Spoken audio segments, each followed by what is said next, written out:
Hey guys, welcome to Neat Movie News. My name is Dean Thomas. His name is Dean. We like Dean. Dean. And 2016 is almost over, so I'm going to start putting out some end of the year lists, ranking certain movies with what I thought were the best of 2016. And first off, starting right now, I am going to cover my top 5 horror movies of this past year. And I'm going to do this list because horror movies aren't necessarily my favorite genre, and these are some movies that just aren't going to make my top 10, but I still thought they were worth giving a shout out, especially because I know there's a lot of horror fans out there, so I thought I would cover these movies as well. So I'm going to count down my top 5 horror movies of 2016, and before I get into my top 5 list, I do want to throw in one honorable mention, and that is Green Room. I finally got to check it out on Amazon Prime a couple days ago, maybe a week or so ago, and I didn't love the movie. It's kind of the over the top, really hard R sort of slasher psychological thriller. I just didn't love it, and there were some plot elements that I had problems with. I thought the second half of the movie was really good, and that's what almost got it onto my list. But overall, the movie as a whole didn't quite make my top 5. But I did want to give it a shout out because I did enjoy the movie. So with that being said, let's get into my list, starting off with number 5, Blair Witch. There's something out there. We found it! That's not your sister. That can't be her. Come on! Get in the corner! Don't look! Now, I had never actually seen the original, and with this movie coming out, I went back and rewatched it, or I got not rewatched it, just watched it for the first time, and I really liked it. It did something very different with horror, and while I'm not necessarily a fan of the found footage sort of thing, it really worked within that movie, and there's some real creepy stuff. And what I loved about Blair Witch, the version that came out this year, was how they kind of added on top of the mythology of Blair Witch, how they added to it, because you get the original character, one of the girls that disappeared. Now it's her younger brother who's kind of grown up in high school, and he wants to figure out exactly what happened. And they really expand on some stuff, and because the Blair Witch Project was a very small movie, very very small movie, and it was very just kind of a straightforward thing with a little bit element of that horror, that kind of mystical, kind of spiritual sort of thing. And I thought Blair Witch did a really nice job of expanding upon that. I wish they had expanded actually a little bit more towards the end, because the movie did feel a little too similar to the original at times, but it still was really creepy. There's some really horrifying things in this movie, and some imagery that just kind of like takes your breath away almost. And I thought it was really unique how they shot this movie with the found footage, but expanded upon it with the new technology we have with GoPros and drones and all that sort of stuff. And so overall, I really did enjoy the movie, and that's why it comes in as my number 5 favorite horror movie of 2016. And moving into my number 4, a movie that might be a little bit higher on a lot of people's list, and a movie that I also just saw, because if I had seen this movie in theaters, I may have had a heart attack, and that would be Don't Breathe.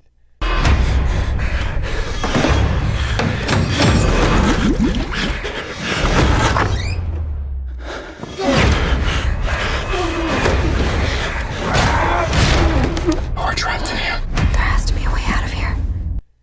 Now, very much not the usual kind of horror that I normally think of, your ghosts, your demons, that sort of thing. This is very much just kind of that jump scare, tension building, because you've got some kids that break into this blind man's house, but this guy is no ordinary man. He's also a very disturbed guy, and it's just the main thing that makes this movie work is that the story is very very simple, so it doesn't take a lot to get into it, and you care about the characters. But what's so well done is the technical aspects of it.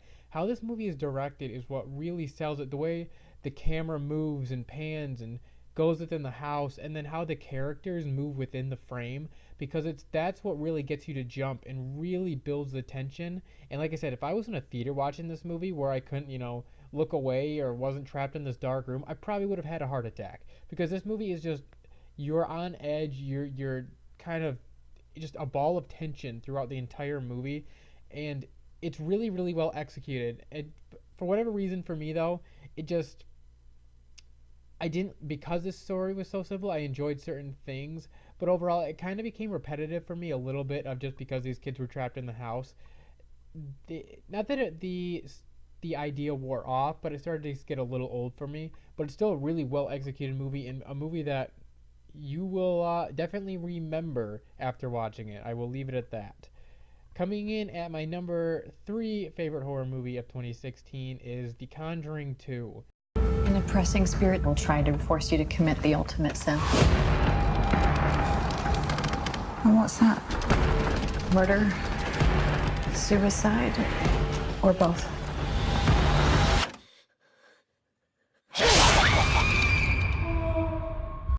The first Conjuring is one of my all-time favorite horror movies. That movie just freaked me out. I did not get sleep for a good week or so after seeing that movie. And it's because of what James Wan does with the way he directs these movies. He does some very interesting things, but he doesn't make it feel like this really low budget kind of bunch of camera tricks to and just cheap jump scares to make it feel like a horror movie. No, he really tells a story, and he really gets you invested in the characters, and that's why these movies affect you so much more, because you care about these characters and you're right in these situations with them. So when these horrific and these things start happening, you feel for that family that much more, and it affects you that much more deeply, and it really works. And it's just his imagery and the things he does is just terrifying. And because I'm a little bit of like a paranormal junkie, I really like the whole ghost stuff. That really stuff just interests me. So the Conjuring movies really play into that. So that sort of mythology and the stuff that revolves around it really is, it just really freaks me out, but I kind of enjoy it all at the same time. Now, it is a little repetitive compared to the first one. It didn't do anything really different. It feels sort of the same. The way it ties into the original Conjuring, I didn't necessarily love, I guess, but there's some really creepy things in this movie. The Crooked Man, you've got the Valak, the creepiest nun you'll probably ever see.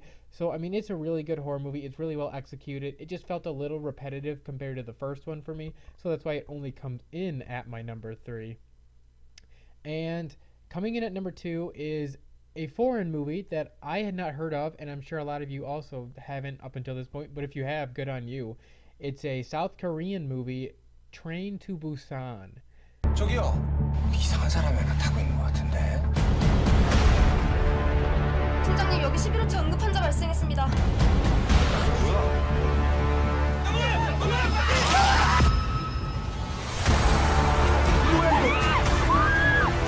Now, this movie is a zombie movie, and initially that's why I was like, I don't know if I like this, because zombie movies are not my thing. I think a lot of the time zombie movies get really repetitive. They all feel the same. They like to just play on a lot of cliches and sell the zombies as the movie, and that gets old. I need something more to grab onto, and that's what Train to Busan did. It's all these people on this train, and they're trapped in it while people start to, this infection takes over them, and they become zombies. And it's the way you get to know and care about the characters that's what makes it so compelling, because you're following this main group of characters who are all very different, but you all care about them in a different way. And it's the way this movie is done. It changes things up. It doesn't, I mean, it fits some of the classic zombie cliches, but those have to be in there. It is a zombie movie, but it adds new elements. It's the way the story is told. It's who these characters are, and you really care about them.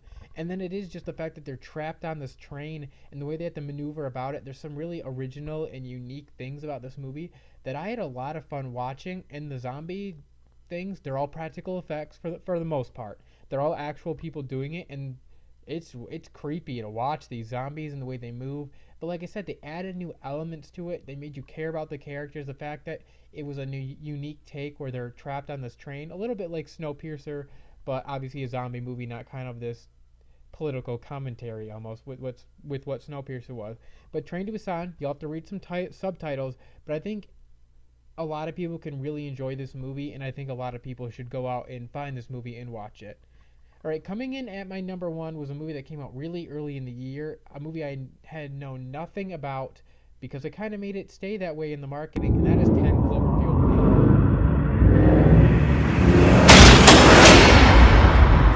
No! No! No! No! No! Don't open that door! They're going to get all of us killed! Yes, once again, not a traditional horror movie, but it's kind of horrifying still, and it's all the tension that's built. You're trapped in this bunker with these two characters, one played by Mary Elizabeth Winstead. They're kind of trapped with John Goodman down in this bunker. You don't really know if he's a good guy, a bad guy. He's just this really off-putting. It's a really great performance from John Goodman, and I had never even seen the original Cloverfield before going into this movie, so I really did not know what to expect, and I was on the edge of my seat the whole time. It's just what goes on in this bunker. You're just trying to figure out what is going on. This movie keeps you in the dark so much from the marketing to while you're watching the movie, and it just really keeps you just engaged. A lot of things happen that you don't really expect, and it throws you off the trail, and then you're kind of like, well, maybe this is it, and it's just the way it all even comes together.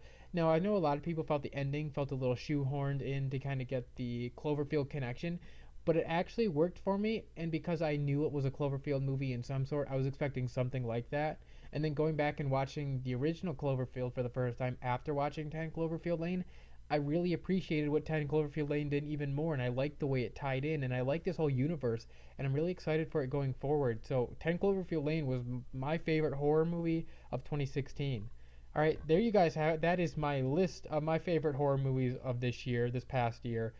There's a lot of them coming out next year, so, and I'm starting to get into horror a little bit more. I'm trying to expand myself, kind of get into why people like horror movies, so I'm trying to see more and more of them. So I would also love to hear your guys' comments on some of your favorite horror movies of this year, and if I haven't seen them, maybe I'll check them out as well. But there, that is my list. We had Blair Witch at number 5, Don't Breathe at 4, The Conjuring 2 at 3, Train to Busan number 2, and number 1 was 10 Cloverfield Lane. Make sure you guys are following me on Twitter at Neat Movie News for all the latest in the world of movies. Thank you guys so much for listening, and we will see you back here next time.